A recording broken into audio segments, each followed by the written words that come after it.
Infection control society Pakistan کے تحت جاری ہیلتھ ایجوکیشن کے پروگرام کے تحت مختلف موضوعات پر معلومات فراہم کی جا رہی ہیں۔ اسی پروگرام کے تحت ایک اور اہم موضوع کی جانب آپ حضرات کی توجہات مبذول کرنا مقصود ہے کہ پیدل چلنا انسان کی زندگی میں کتنی مثبت تبدیلیاں لا سکتا ہے اور کتنے سارے امراض سے چھٹکارے کا سبب بن سکتا ہے۔ طویل عمر، بیماریوں سے نجات اور چستی پھرتی کے لیے پیدل چلنا بہرحال ضروری ہے۔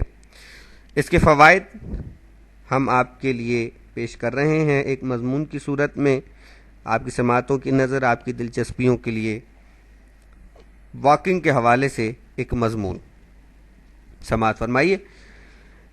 بہت سے افراد جن میں خواتین کی تعداد زیادہ ہوتی ہے وہ کولیسٹرول کو کم کرنے یا بلڈ پریشر سے نجات کے لیے احتیاط، پرہیز اور طرز زندگی تبدیل کرنے کے بجائے مختلف اقسام کی دواؤں پر اکتفا کرنا پسند کرتے ہیں۔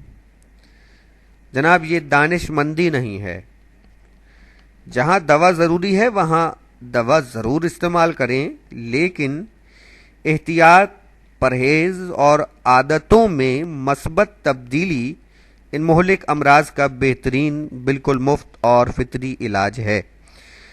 اس علاج سے بھرپور استفادہ کر کے آپ بہت سے مالی اور جسمانی مسائل سے بھی نجات حاصل کر سکتے ہیں۔ واکنگ یعنی پیدل چلنا ایک انفرادی ورزش ہے۔ اس کے لیے کسی ٹیم کی تشکیل کی ضرورت نہیں ہوتی۔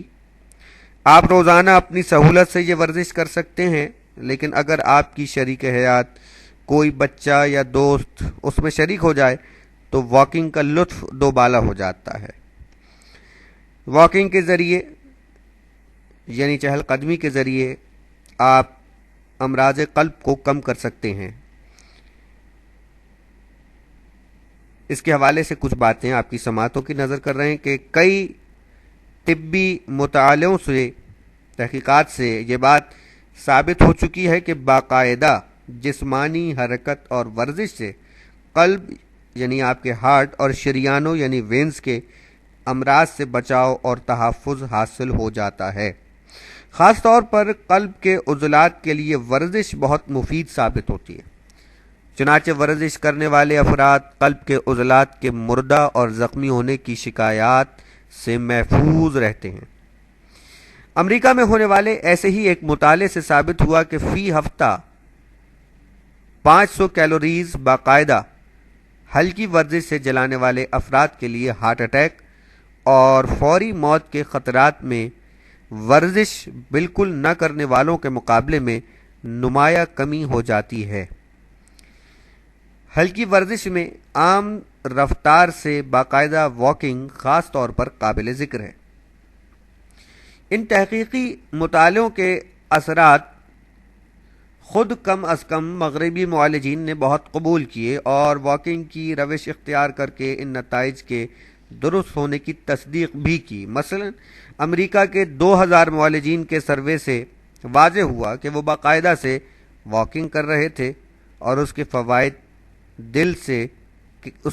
کے دل سے قائل ہو چکے تھے۔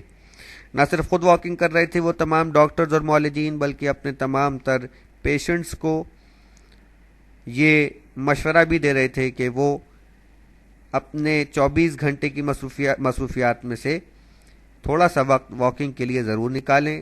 یہ صحت کے لیے بہت اچھا ہوتا ہے اور اس سے بہت ساری ٹینشنز بھی ریلیز ہوتی ہیں۔ واکنگ کے ذریعے آپ کے جسم کی جو فالتو چربی ہے وہ کس طرح کم ہوتی ہے، کچھ اس کے بارے میں۔ آج دنیا بھر میں موٹاپے کو دشمن جاں قرار دیا جا رہا ہے۔ موٹاپا شخصیت کو بھی بھونڈا اور کم متاثر کن کر دیتا ہے، یعنی روب شخصیت کا ختم کر دیتا ہے۔ دنیا بھر کے اخبارات موٹاپا کم کرنے والی دواؤں اور موٹاپے کے مراکز کے اشتہارات سے بھرے نظر آتے ہیں، یعنی موٹاپا کم کرنے کے لیے بہت سارے مراکز ہیں جو ادویات دے رہے ہیں، آئیے اور جناب اتنے پیسوں میں دوا لیجیے اور آپ کا موٹاپا پل بھر میں دور ہو جائے گا۔ اس قسم کے اشتہارات ہم آئے دن اخبارات میں دیکھتے رہتے ہیں۔ پاکستان کے ہر اخبار میں ایسے اشتہارات روز کا معمول ہیں۔ اس سلسلے میں ہم واکنگ کو بالکل نظر انداز کر دیتے ہیں۔ ہم شارٹ کٹ کی تلاش میں رہتے ہیں اور ہم اس کے لیے پیسے دینے کو تیار ہیں، جبکہ اس مفت اور آسان ورزش کے ذریعے سے موٹاپا رفتہ رفتہ مگر مستقل طور پر دور ہو جاتا ہے۔ اس ورزش میں استعمال ہونے والی توانائی اور موٹاپے کے اصل سبب یعنی چربی کی مقدار کم ہوتی ہے۔ اس کے جسم میں جلنے سے بھوک کم لگتی ہے اور ورزش کرنے والا خود کو چست اور توانا محسوس کرنے لگتا ہے۔ خاص طور پر واکنگ کے فوری بعد کھانا کھانے سے اس کی مقدار کم ہو جاتی ہے، یعنی سانس کے بحال ہونے کے بعد کھانے سے کھانا کم کھایا جاتا ہے۔ اس سلسلے میں یہ بھی مناسب ہے کہ کھانے سے پہلے 1 گلاس پانی پی لیا جائے اور پھر کوئی 5 منٹ بعد کھانا کھایا جائے، یوں پیٹ جلد بھر جاتا ہے۔ یہ بھی ایک نئی تحقیق ہے کہ اگر کھانا کھانے سے پہلے 2 گلاس پانی پی لیا جائے تو آپ اپنا وزن 3 کلو تک کم کر سکتے ہیں۔ واکنگ کے بعد ہمارے جسم کے استحالے کی رفتار 1 سے 4 گھنٹوں تک رہتی ہے، یعنی جسم غذائی حرارے زیادہ تیز رفتاری سے جلاتا ہے۔ وزن کم کرنے کی بہترین تدبیر یہ ہے کہ واکنگ کے ساتھ ساتھ کھانے میں بھی احتیاط برتی جائے۔ مثلا صبح ناشتے میں پراٹھوں، پوریوں کی جگہ گندم اور جو کا دلیا بغیر بالائی کے دودھ کے ساتھ کھایا جائے اور کسی ایک موسمی پھل پر اکتفا کر لیا جائے۔ پھل ظاہر ہے کہ صحت کے لیے بہت ہی مفید ہیں۔ زیادہ تر اپنی غذا میں پھلوں کا استعمال کرنا بہت ساری امراض کے ختم کرنے کا سبب بھی بنتا ہے۔ واکنگ ہی وہ واحد ورزش ہے جو نہایت موٹے افراد بھی کر سکتے ہیں۔ بہت ساری ورزش ایسی ہوتی ہیں کہ جو موٹے افراد نہیں کر پاتے، ان کے لیے مسئلہ ہو جاتا ہے کہ وہ ورزش کریں، لیکن واکنگ ایک ایسا ذریعہ اور ورزش ہے کہ جو موٹے سے موٹا آدمی بھی آسانی سے کر سکتا ہے۔ واکنگ اور کولیسٹرول، یعنی واکنگ سے کولیسٹرول پہ کیا فرق پڑتا ہے اور کولیسٹرول کس طرح کم ہو جاتا ہے، کنٹرول ہو جاتا ہے واکنگ کے ذریعے سے، کچھ اس بارے میں سماعت فرمائیے۔ آپ جانتے ہی ہیں کہ کولیسٹرول کی 2 قسمیں ہوتی ہیں، ایل ڈی ایل اور ایچ ڈی ایل۔ ان میں ایل ڈی ایل قلب کی دشمن اور ایچ ڈی ایل قلب کی دوست ہوتی ہے۔ واکنگ کی ورزش سے خون میں قلب دوست کولیسٹرول کی سطح بڑھ جاتی ہے۔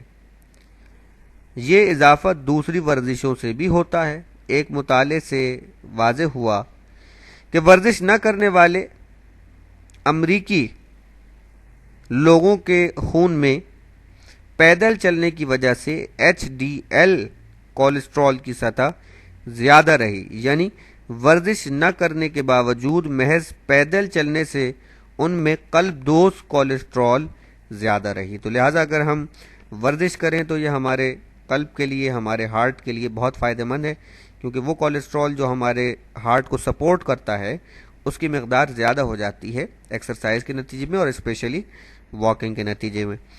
اسی طرح ہم چہل قدمی کر کے یعنی واکنگ کر کے بلڈ پریشر کو کس طرح کنٹرول کر سکتے ہیں، اس پر بھی کچھ تحقیقات کی گئیں، وہ سماعت فرمائیے۔ یوں تو کئی ورزشوں کے ذریعے سے ہائی بلڈ پریشر کم ہو جاتا ہے، لیکن اس مرض کے لیے واکنگ سے بہتر اور کوئی ورزش نہیں ہوتی۔ مشاہدہ یہ ہے کہ ہائی بلڈ پریشر کے اکثر مریض موٹے ہوتے ہیں، چنانچہ ان کے لیے واکنگ سے بہتر اور کوئی ورزش نہیں ہوتی۔ لیکن بلڈ پریشر کے مریضوں کو واکنگ سے پہلے اپنے معالج سے مشورہ ضرور کرنا چاہیے۔ یعنی ایسا نہ ہو کہ جناب آپ کا بلڈ پریشر بھی بڑھا ہوا ہے اور آپ اپنے شوق میں واکنگ کے لیے چلے گئے تو بعض اوقات اس سے آپ کے لیے نقصان بھی ہو سکتا ہے۔